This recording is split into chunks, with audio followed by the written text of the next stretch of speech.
What if the future of coding didn't require coding at all? And as businesses race to keep up with the demands of digital transformation, low-code development has emerged as a game changer in recent years because it is enabling a broader range of talent to tackle complex projects and drive innovation. But how does low-code fit into larger digital transformation journeys? And let's introduce AI into that. How is AI amplifying its potential? Well, my guest today is going to be sharing how low-code is not only redefining software development, but also increasing a collaboration between IT and business teams, so collectively they can better address governance challenges, create a sustainable foundation for enterprise growth, and fast-track innovation. So my guest is going to talk us through how Mendix is leveraging AI to enhance productivity, power applications, and simplify development for even the most complex systems. I also want to learn a little bit more about the principles of governance, security, and upskilling of staff in an organization. All these things are essential for successful low-code adoption. So, big question, can low-code be key to unlocking your organization's next big breakthrough, driving innovation? So it's time for me to introduce you to today's guest as we talk about how this innovative approach is shaping the future of business transformation. So a massive warm welcome to the show, Hans. Can you tell everyone listening a little about who you are and what you do? Yeah, thank you, Neil. A great pleasure being with you on the show. And my name is Hans de Visser. I'm the Chief Product Officer at Mendix, one of the leading low-code vendors. And I've been with Mendix for the last 10 years. Well, it's a pleasure to have you join me on the podcast today. Every day I try and demystify an area in enterprise technology, talk about it in a language that everyone can understand, so stakeholders throughout the business can understand too. And one of the reasons I was excited to speak with you today is about the low-code barometer and how that highlights an almost shift in low-code adoption as a strategic enterprise tool. So how do you see low-code reshaping digital transformation efforts at the organizational level? I think low-code as a technology or as a concept is having a massive influence on digital transformation for two reasons. First of all, low-code enables organizations to basically mobilize more talent to actively participate in digital transformation initiatives, which is quite often powered by software. I would say almost always powered by software.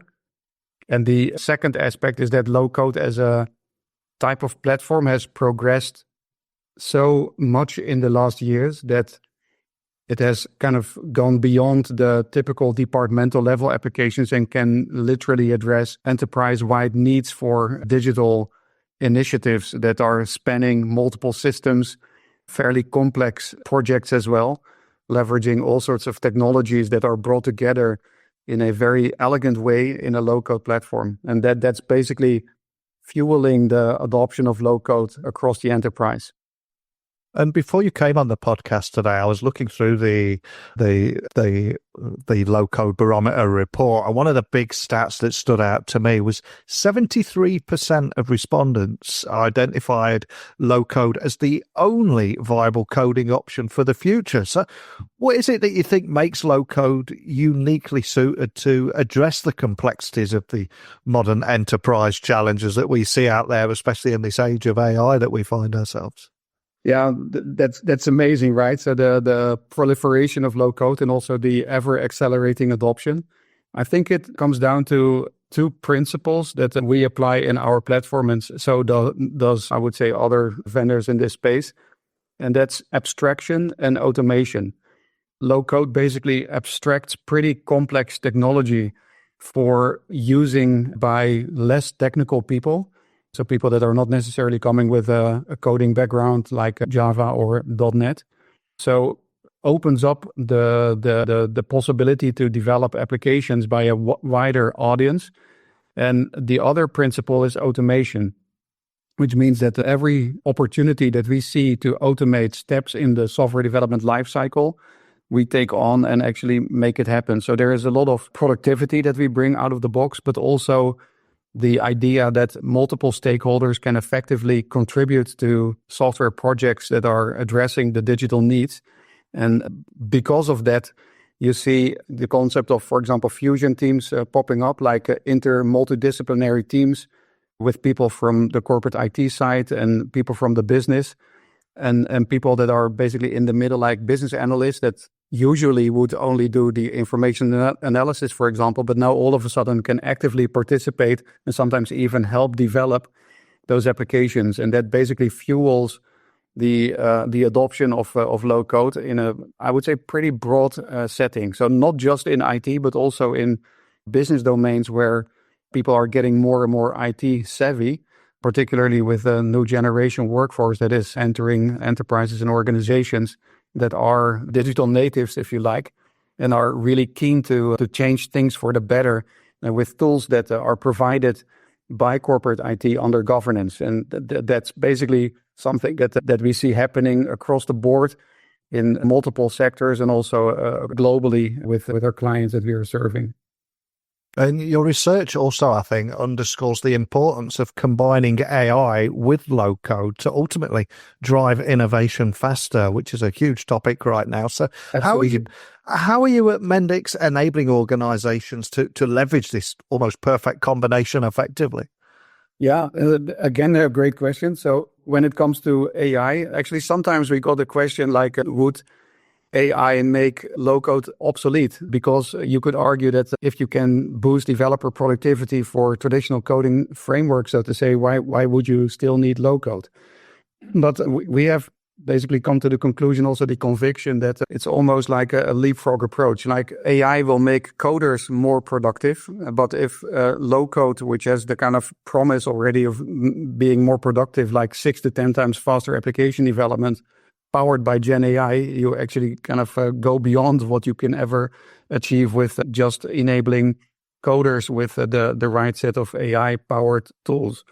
And that's actually what we see happening. So if you look at the way how we apply Gen AI in our platform, it's actually looking at every single step in the software development lifecycle and what basically consumes effort and work by developers.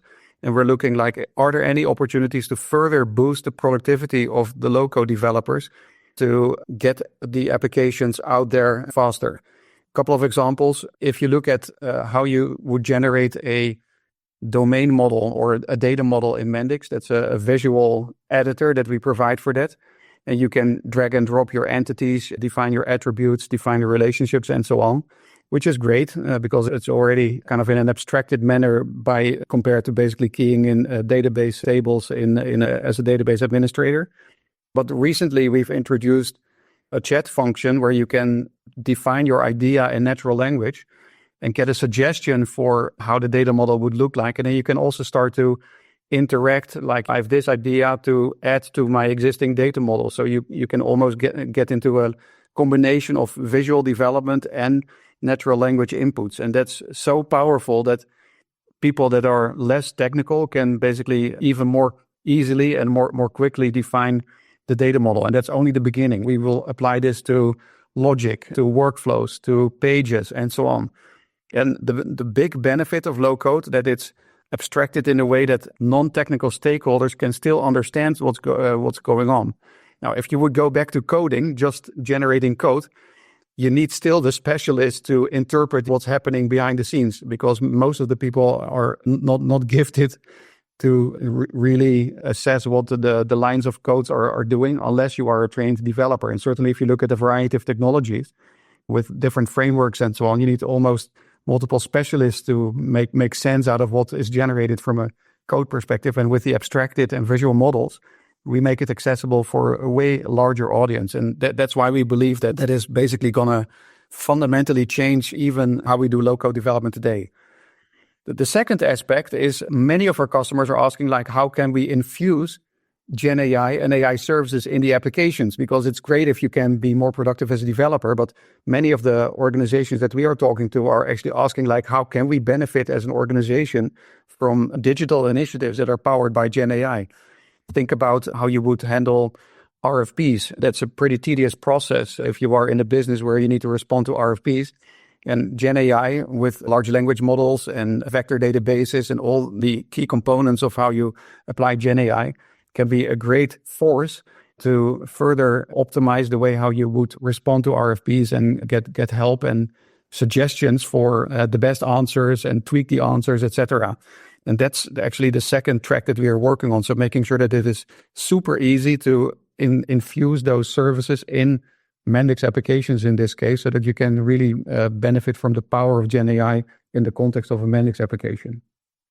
And as an ex-IT guy, I'm not surprised to hear that governance and compliance remain critical for low-code adoption. And in the report, 73% of respondents cited reducing risk as a key benefit. So how does Mendix ensure robust governance and security for its platform? Because again, it's probably one of those questions you get asked a lot, and it's seldom seen in those shiny presentations that we all see. But how do you tackle that? No, absolutely. And I remember a conversation with the CIO of a grid operator. It was already a few years back, but he said, well, if you are making the promise that I can build applications 10 times faster, I can also create a mess 10 times faster. And that's what most of the IT professionals are really concerned about. Like if we give this type of powerful tools in the hands of people that do not necessarily think about inherent security or how to apply certain governance policies, etc., it can become really risky and also even threatening, so to say, if you are not thinking about the right security frameworks and so on. And that's why, first of all, on the platform itself, we are making sure that we adhere to, I would say, most of the industry standards for security and control framework. So we basically get our customers covered on things like SOC Type 2 compliance or specific federal regulations, for example, in the United States, FedRAMP, or hefty security frameworks like IL5 for the government agencies that are in the aerospace and defense part. All of that is basically covered by the platform. And then from a governance perspective, what's very critical is that how you deal with policies, how you deal with software composition, how you deal with advancing applications from test to development to acceptance, and all the criteria that you would like to apply.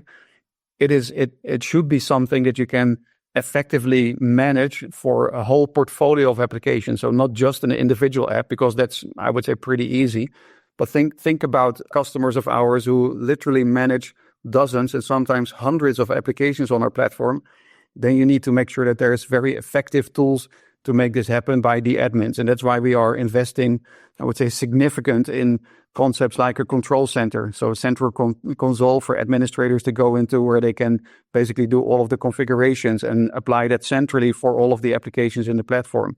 Think about the concept of low-code pipeline so that you can define which services you would like to trigger if you are going from, for example, test to acceptance and then to production. Like, for example, do this particular vulnerability scan or make an assessment, static analysis of the intrinsic quality of my application so that I'm preventing that I'm mounting technical debt. All these things do matter for customers, certainly in the context of a wider audience of developers that are developing on the low-code platform, like not just core IT people, but also people from the business. Something else I was also I found incredibly refreshing to read was the fact that upskilling technical and non-technical staff is identified as a crucial factor for maximizing low-code potential. And I think when talking about any new technology, it's very easy to get distracted by that and lose sight of the importance of investing in people. So how should organizations approach training to build effective fusion teams? Yeah, that's very important, not in the least place, because even if you would have the technical team in place, but you're not familiar with agile ways of working and the role that product owners, for example, would play, or how you can effectively leverage your specialists on user experience design, then you could end up with the wrong type of applications, or basically optimize only for one part of the equation. And what we are actually doing is advising our customers to consistently work on what we call the 5 Ps of digital transformation. So you need, as a program owner managing this whole program, think about your portfolio of applications. So which ones are relevant for low code and which ones are not. You need to think about your people, like how do I establish a center of excellence, for example, in my organization, that can be the spider in the web when it comes to these initiatives to be kicked off. And sometimes you work with internal teams, but you could also bring in partner teams. Same applies for processes, for how you embed the platform in the rest of your IT landscape. And last but not least, promotion, because nothing breeds more success than showing success and sparking the energy in your organization based upon success that you have with your initial applications is really important. And in our platform, we're also providing services for program owners to, first of all, assess their own maturity, like where are we when it comes to maturity on these 5 Ps, and how can we elevate our maturity level to such a level that it's basically applicable for where we are in our journey for low code. Like if you start, you don't need to boil the ocean for all sorts of governance frameworks, for example, because it's just your first simple and straightforward application that you may spin up. But if you build mission critical systems, then there's much more that comes to play.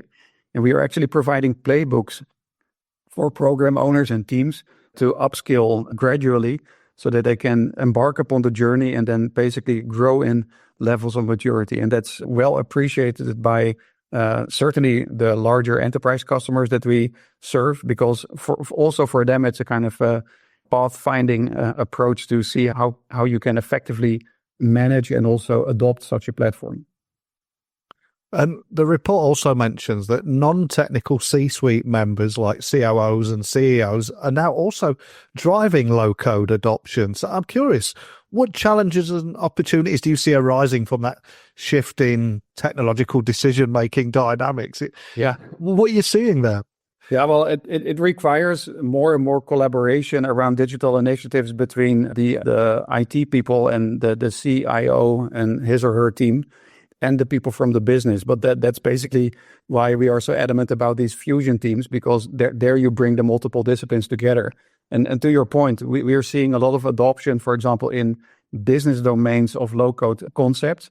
At the same time, we always are making the connection between those business teams and the IT teams, because if the business, for example, would unilaterally decide to go for a low-code platform and then not inform the IT teams about it, then you may hit a brick wall at the end of your journey because it can't be implemented or deployed or anything like that. For example, if you have a private cloud deployment policy, you need to work with the folks from IT and the DevOps teams to make it happen. But to your point, we are actually seeing that kind of cross collaboration, not just on the level where people are clubbing the things together, but also on the executive ranks. And it's driven by a strong motivation to change the business for the better. It's also why we envision a world where ideas become outcomes. It's literally the vision that we promote as a Mendix organization. And by aligning multiple disciplines and people from multiple backgrounds, we're actually making it happen. And just to help people listening all around the world understand how you're helping businesses here, how are you helping enterprises go beyond solving things like departmental problems and thinking bigger than that to tackle transformational initiatives that actually deliver sustainable strategic impact? Because I think we're at that magical part of the year, aren't we, where everyone's looking to 2025 to do those kind of things and think bigger. So I'd love to try and harness some of that energy. How are you helping businesses there? Yeah, so our motto is actually to think big but start small. Certainly, if you don't have experience with low code yet, we wouldn't advise you to, for example, go for a core system replacement just out of the gate. You need to build a kind of muscle power and muscle memory for doing that. So we have a kind of philosophy to get you on from start to what we call structure to scale. And scale means larger amounts of applications, but also more complex applications. You need to build the experience and also create the wow effect in the organization so that people become believers rather than skeptics about low code.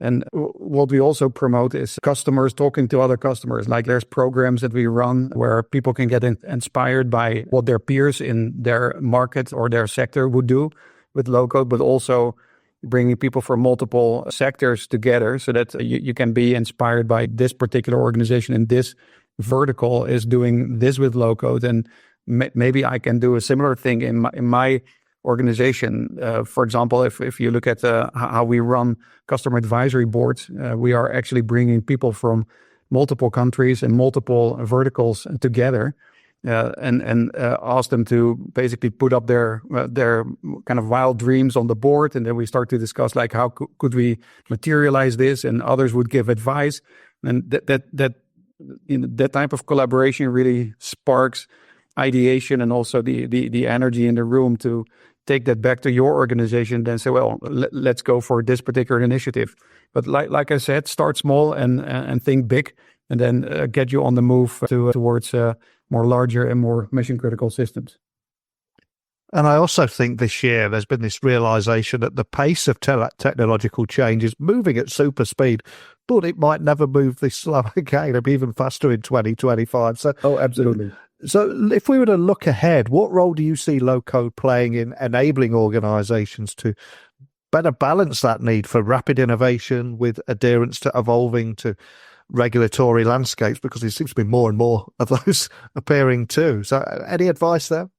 Yeah, so a great point again. Certainly, if you look at all of the regulatory frameworks, you should look for a vendor that takes that burden away for you. And if you look at the list of security attestations that we kind of bring to the table out of the box, PCI compliance, all these things that are really matter in Europe. DORA is becoming a big thing right now for financial institutions. And we feel a responsibility to kind of cover that out of the box. And then as a customer, you should only be bothered about the security aspects of the functional scope that you develop. Obviously, you need to do the right security and access control settings, and we can even help you to do a check whether it's complete, yes or no. But the whole burden of thinking about these frameworks should be basically taken away from customers so that they can fully focus on the functional aspects of building applications. And that's what we do, but fortunately also other players in the market. So collectively, I think in the low-code industry, we feel an obligation to cover as much as possible of these security frameworks out of the box so that our customers can benefit it globally. Well, I cannot thank you enough for sitting down with me today and sharing your invaluable insights from that low-code barometer report. We've talked about so much and covered a lot of ground in a short amount of time. For anyone listening, wanting to find out more information about Mendix, about yourself, connect with your team, etc., is there anywhere you'd like to leave everyone listening, point them in the direction of where they can find out more? Yeah, so please visit our website. You can do a free sign up as well to our platform and start to experiment if you're a little bit more technical and basically get a grasp for how the platform works. And we're really eager to engage with you. So if you reach out to us through the channels that you find on our website, we'll be picking it up and start the conversation. Well, I'll be leaving links to everything to make sure people can find out more information. I do urge everyone listening to check out the report. I will link to that as well. So many massive stats in there that will help guide the way in 2025 and also help people listening understand what other businesses are thinking and doing out there. But thank you for shining a light on this today, Hans. Yeah, thank you. My pleasure. And good luck with other editions and episodes of your show, Neil. Thanks for having me. As we've heard from my guest today, low-code development is not just about making software easier to build. It's actually about creating a bridge between technical and non-technical teams. It's about empowering businesses to innovate faster and smarter. And when you start integrating AI and addressing governance and security and focusing on upskilling, I think Mendix is helping pave the way for enterprises to embrace the full potential of low-code in a responsible way. But what does this mean for your organization's approach to digital transformation? Could the fusion of low-code and AI, could that help you tackle challenges and seize new opportunities? Let me know your thoughts as always. techblogwriter@outlook.com, LinkedIn, Instagram, just @NeilC.Hughes. Let's continue the conversation by you sharing your insights. But enough from me. I'll be back again bright and early tomorrow. But thank you for listening as always. And I will speak with you all then.